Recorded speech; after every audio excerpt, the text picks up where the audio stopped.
I'm live.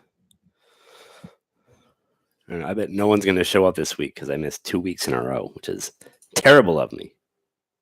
Terrible of me. What a horrible person I am.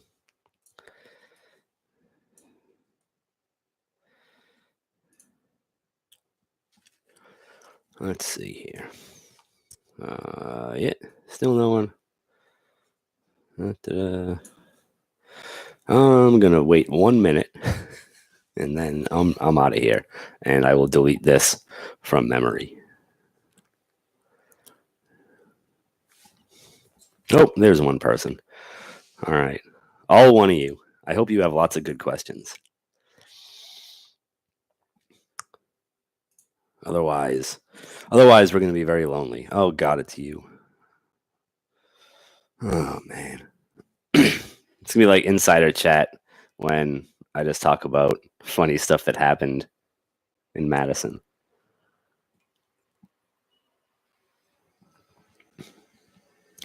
All right. Two of you. Not bad. All right. Not bad. Man, this is what I get for missing time. Messes everyone up. That and my camera refuses to focus. Why are you so close? I'm back here. Oh, God damn it. There we go. All right. Camera's sort of working now, maybe. Back to one. Crap. Someone ask a question. Someone say something. This is getting out of hand.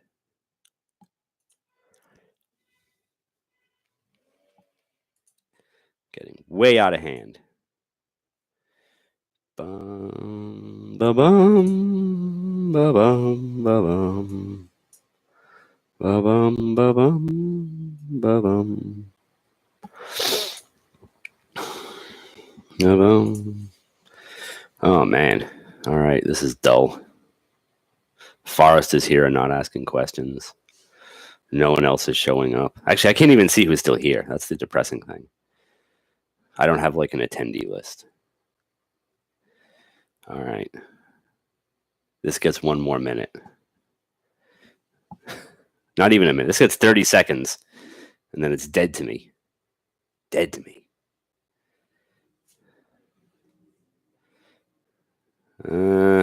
15. 10. 2 people. Is one of you going to do something interesting? I don't know. I don't know what's going to happen. What's going to happen? Screw it. I'll just sit here. I'm tuning the worst stored procedure in the world right now anyway. It is like 8 common table expressions, chained and joined, and bound and gagged. And the query plan is like this big about. Is that a hole in my shirt? Oh, it is. Man, I look terrible now. I didn't know that was there. Anything over here? No. All right. Yeah, guess we're getting rid of this shirt when we're done. Now you can all see the one spot on my body that I don't have a tattoo. It's sad. Yeah, just running this thing to like get a plan for it and compare other things to it is absurd. It takes, I don't know how long.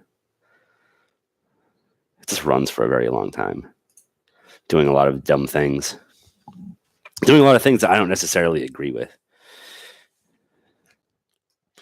So I was in Madison last week, and I had a client thing the week before.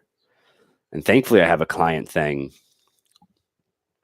after this at 1. So I'll be bothering people for money instead of bothering you for free. It's always a good call. And then, so Madison was a lot of fun. I had like 50 people in my pre-con. It was sold out. It's wild. A lot of people in there. And the event itself was pretty fun. I got to see Joe Obish talk about Column Store, which is a treat. Got to see I don't know. I forget what else happened. Yeah, selling stuff out is a fun feeling. But then it makes you think like, man, what if there were 10 more seats? You don't get greedy, but you're like, oh, what if? What if that room was a little bigger? How many more people could we have taught about SQL Server and taco consumption?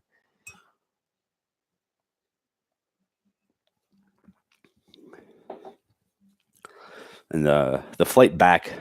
Well, before I talk about anything else, if you're able to attend SQL Saturday Madison next year, I highly recommend it, especially if they invite me back. It was, the flight back was weird because what happened is they thought that there would be unexpected. They expected unexpected turbulence, and they stopped drink service.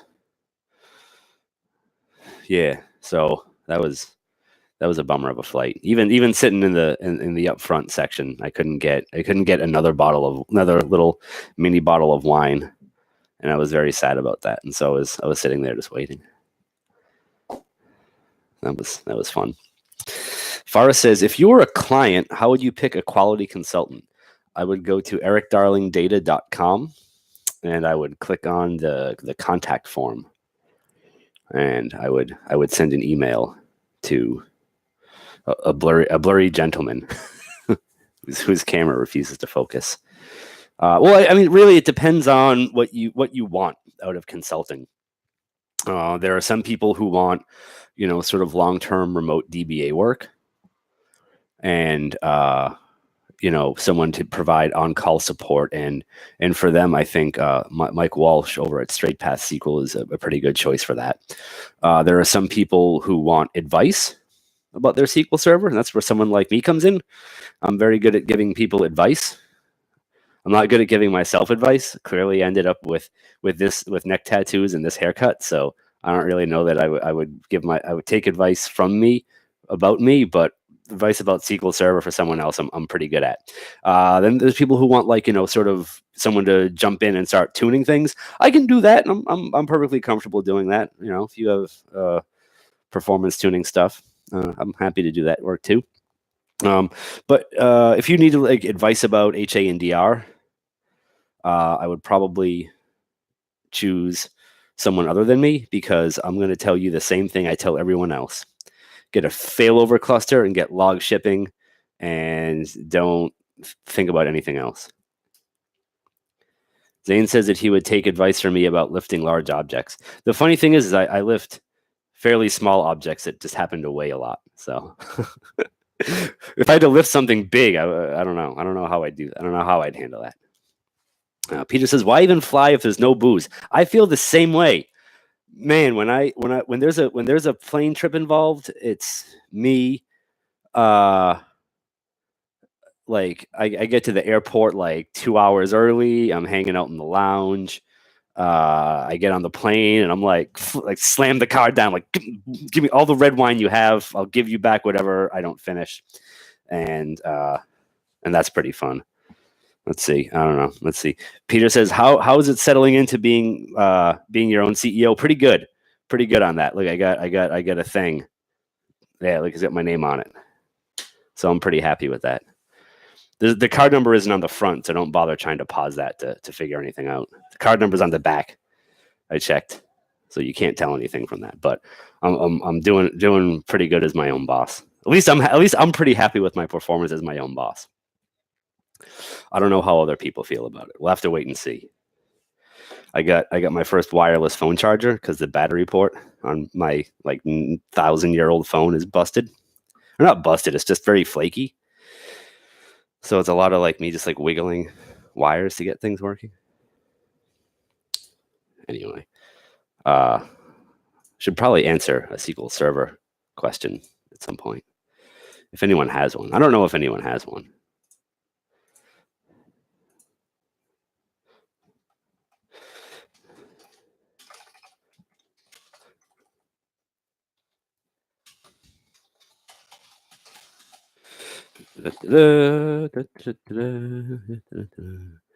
What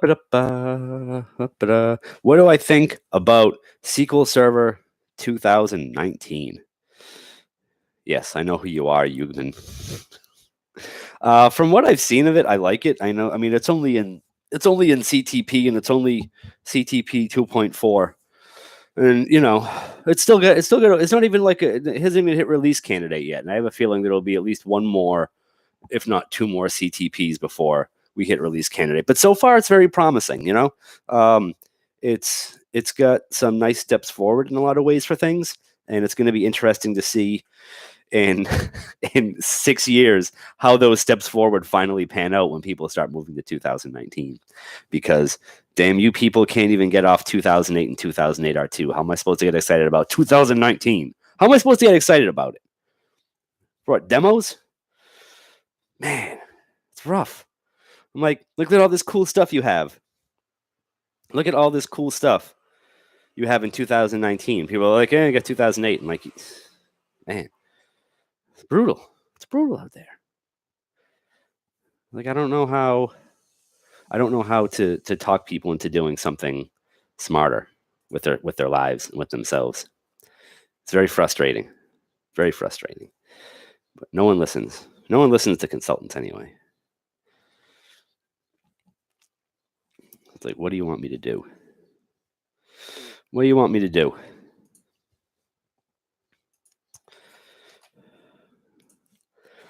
Let's see. Peter says, I'm moving from SQL Server to Postgres on Linux starting Monday. Please tell me why I'm insane. I mean, it's crazy because, actually, you know what? I don't know. You might be really into Postgres, and you might be really into Linux. I once took a job very briefly administering. Well, the job description was like, it's Postgres SQL, and I was like, cool. Well, I've heard of that. It has some neat stuff in it. It's developer friendly. I'll work with that. And then I got in there, and it was Redshift. And I was like, oh, that's a little different. It's like a kind of a fork of an older Postgres. But I was like, I'll stick with it. Let's see what happens. And then it was just like, well, we've got these consultants, and I was like, oh boy. And the consultants are like, we've built an ETL process. And I was like, sweet, I don't have to do any work. And then I was like, is there any documentation for the ETL process? And they were like, no. And I was like, could you make some? And they were like, we're not full-time employees. I was like, what? And I was like, well, can you please just like give me like a brief overview of how to use the ETL tool that you built? Because it was not like a command line tool where you could do anything and things were exposed to you. It was a command line. I mean, sorry, it wasn't a GUI. It was a command line tool. And you had to like do a bunch of stuff to the files to get it to work. And none of it was like written out. And so I'm sitting there and I'm like, all right, look, you need to document this in some way that I can at least like get off the ground with it. And they were like, okay, fine. And they made a video. It was a 20-minute video. And there was no voiceover. There was no voice explaining what was going on. There was just a mouse pointer circling things and like pointing agitatedly at things. And the audio was like a country, like diddly guitar loop. It was like or something like that. But it was like that over and over again. And I'm sitting there listening to this and watching this like frantic mouse over, and like these, like the video was on like this big, and I couldn't even see what was being written into the command line. And I quit soon after that. Well, actually, I got a new job after that. It was just like, it was like immediate. I was like as soon as like I'm watching this video on one screen and like working on my resume on the other screen.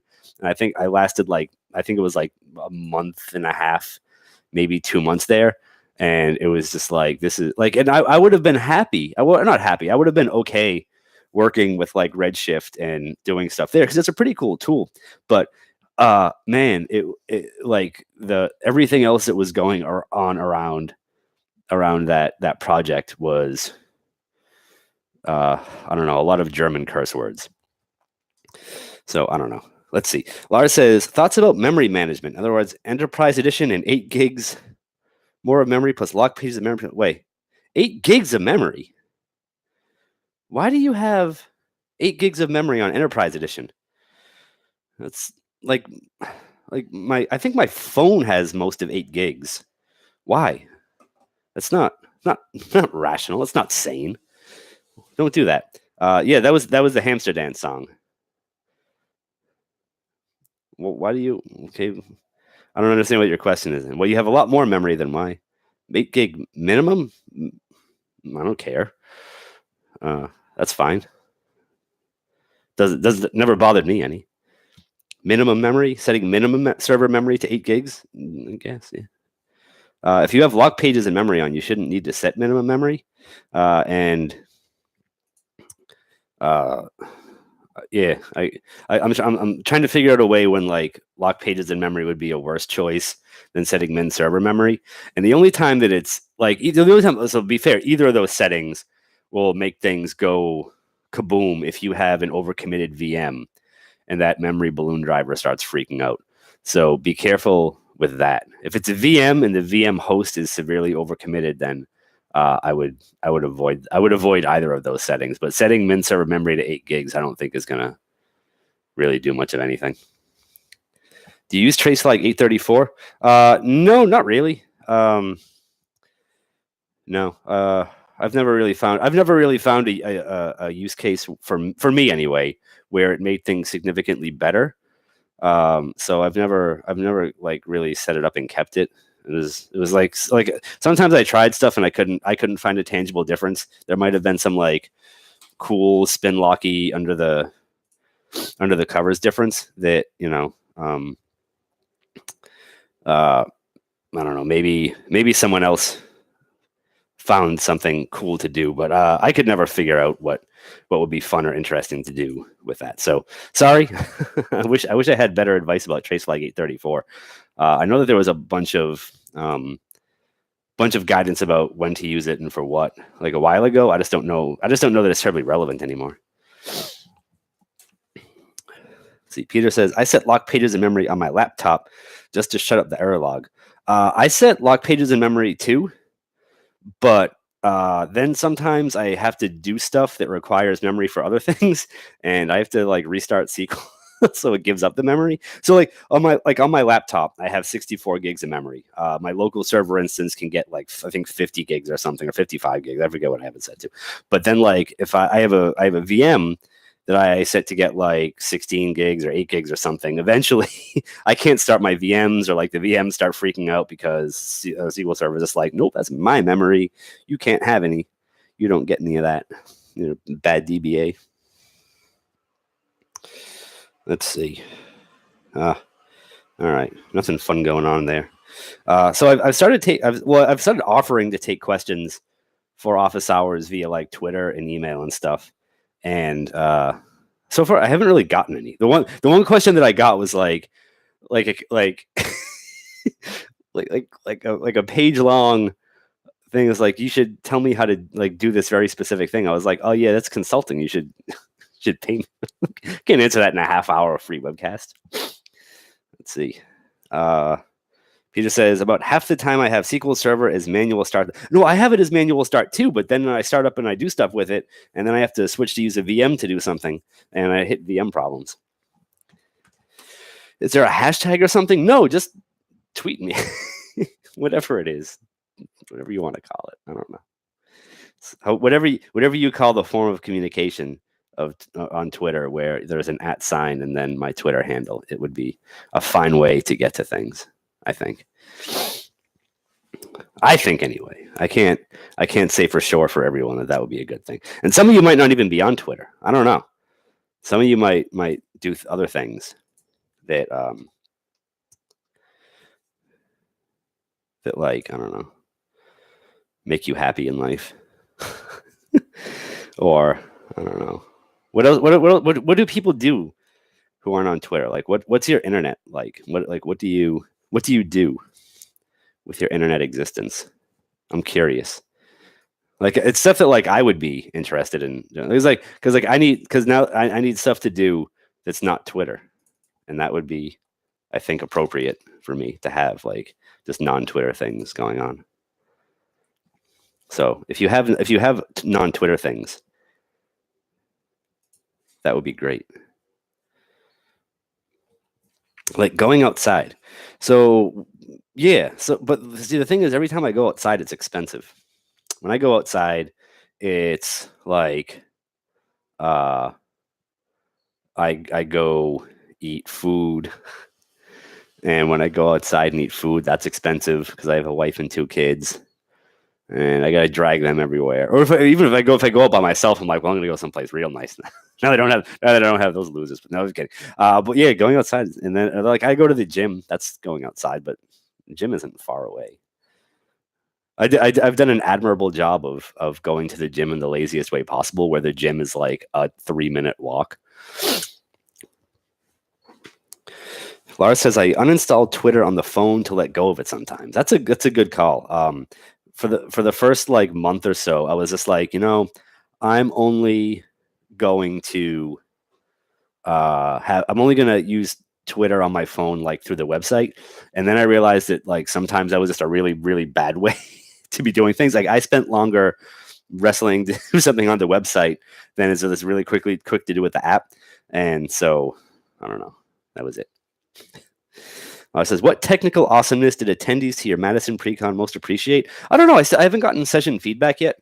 I think some of the stuff about how SQL Server allocates threads in memory to queries went over pretty well.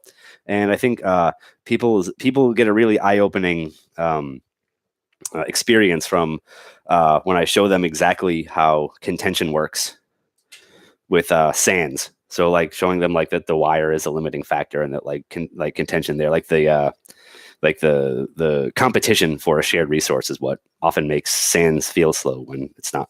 But I can't give away too much. Then no one will ever pay to see it again. I'm surprised they paid to see it in the first place, but if I get to have that happen again, that's wonderful. So there's that. I don't know. There was at least one attendee of my pre-con in this room, so maybe they can tell you more about what they liked about it. Yeah, dang wires. I hate those dang wires. Is a 3-minute walk to the gym my car? Yeah, basically. Sometimes yeah, that's about it. Yeah, I got nothing else. Occasionally, I wrestle with my humanity. That's a quick fight. Humanity never wins. Let's see here. Darren said, "Oh wait, there's another actual SQL actual last query plan thoughts." No, I mixed feelings.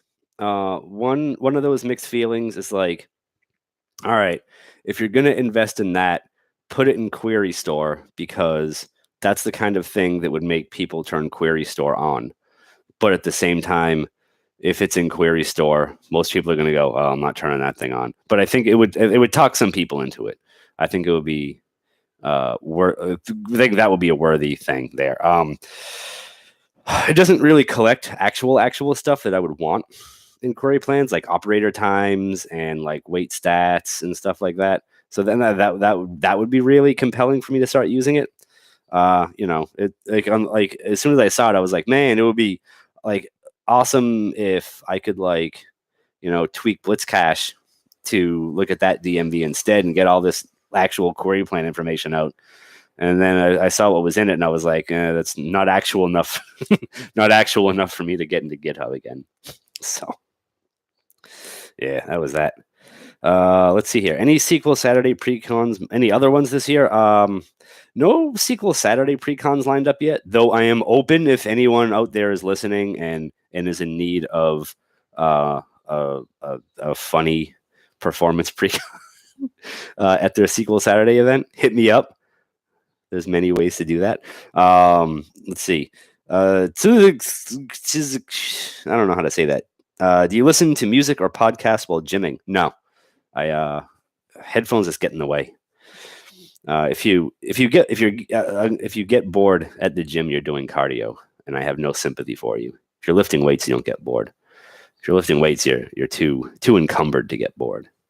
You gotta really do something weird with weights to get bored lifting weights. He says, what percentage of your clients don't use Query Store, so you can't convince them to turn it on? I don't know. I can convince most people to turn it on a dev server and collect information on things. But, in prod, people are a little bit more prickly about what they turn on and what they use. Josh says, I wonder if more people would turn on Query Store if the default capture mode wasn't all. So maybe, no, because when most people turn it on, they have no idea that there's a default capture mode. Problem is that no one ever, there's nothing about when you go look around and stuff. You're just like, oh yeah, turn on Query Store. There are options. I'm scared of those. But even if it was auto, I mean, if people turn it on and they have all, and it's collects everything and maybe burns a bunch of CPU and everything stinks, and then they turn it off and they're like, well, that sucked. Never turning that thing on again. Tech News says, where are you from? I'm from America. Where are you from? Tech News. Anyway, Query Store is one of those things that I'm afraid is just going to hit a wall, because this Query Store DMVs are terrible. The information they collect is great, but querying them is a nightmare. The built-in reports are janky as hell. They take forever to run, and I don't necessarily blame whoever wrote the reports, but you're hitting these I don't know what you want to call them, base views or tables or table type functions or whatever, and it's just it's very, very slow sometimes, and you're churning through a lot of data, and you've got query plans coming up, you've got query text coming up. And I just feel like these are things that are not as difficult to deal with in the plan cache. But for some reason, Query Store made them even harder to deal with. Right. Tech News is from India. I've never been to India. I might go there someday. I should someday go to the homeland of my favorite food on the planet. Which David Lynch Dune version? Do you mean between the regular version and the extended cut and the director's cut, or the TV show? Or which versions are in play here? Yeah, I like it. I like it for as long as I can get it, and I'll tell you why. Most of the time these days, when I get to watch Dune, is when my wife and kids aren't home, and I usually end up taking a nap while I watch it. And I feel like if I fall asleep at the beginning of Dune and I wake up at the end of Dune and it's the director's cut, I've taken a good nap. That's a solid 2 hours of nap time. So I prefer the director's cut for that. If I wake up, if I use the regular version and I wake up and Dune is over, I have no way to gauge how long I slept. But if I fall asleep, when they're doing the intro stuff, and then I wake up when when Paul is fighting whatever Sting's name was, I forget now, whatever Harkonnen that was, then I've had a good nap. TZH says, unable to do things like click on a query in the Query Store UI and saying, I really don't care about this, really limits its usefulness. I've tried to find the DMVs, etc., that are behind it, but as far as I know, they're really not friendly. Yeah, they're all available to you. You can find them on books online, but yeah, they're really unfriendly to query. And the way the data is stored is kind of annoying to deal with, because if you want to put any of the metrics in human consumable form, you have to do some math to convert stuff from microseconds or from 8K pages, and you're like, man, just tell me what's bad. You have all my queries. Tell me what sucks. You have all my query XML. Tell me what's bad in it. Why do you make me go jump through all these damn hoops to do things? And I feel the same way about monitoring tools that, grab endless server information and then give you no guidance about what to do with it. They're sitting there watching your server. They're taking information constantly from your server. They're collecting metric after metric. They're offering you absolutely no solutions, just sitting there watching. They can asynchronously. Same thing with query store. They can asynchronously just look through like a little bit of XML at a time. Look for like some bad stuff in there. Look for non-parallel plan reasons. Look for implicit conversions. Look for missing indexes. Look for anything. Just go in there and show me what's wrong. Tell me what's happening. It drives me nuts. It's software that makes your life not any easier. Software should never like leave you like where you are. Use software to make your life better, to make your life easier. Using software that makes your life harder or doesn't actually solve a problem for you, especially when you have to pay for it, sucks. Fix your software, sons of guns. Maybe there are some daughters of guns too. I don't know. I have a whole family of gun relatives. Fix your stuff. Get your act together.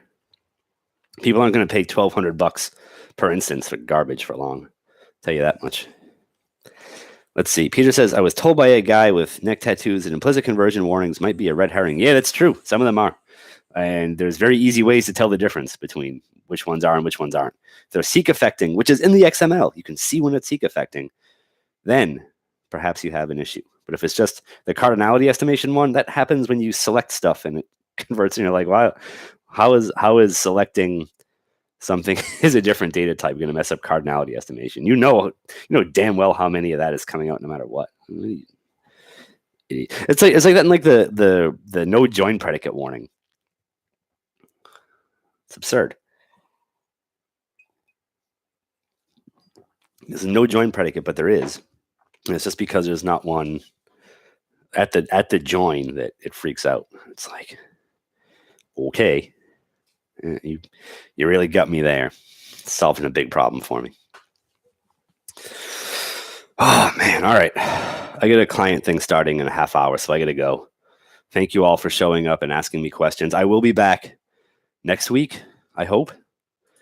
Assuming good health and lack of death continue to shine upon me. I will be back next week. And I promise I'll actually even do some promotion for it. Who knows? It'll be crazy. Anyway, thanks. I'll see you next time. Goodbye.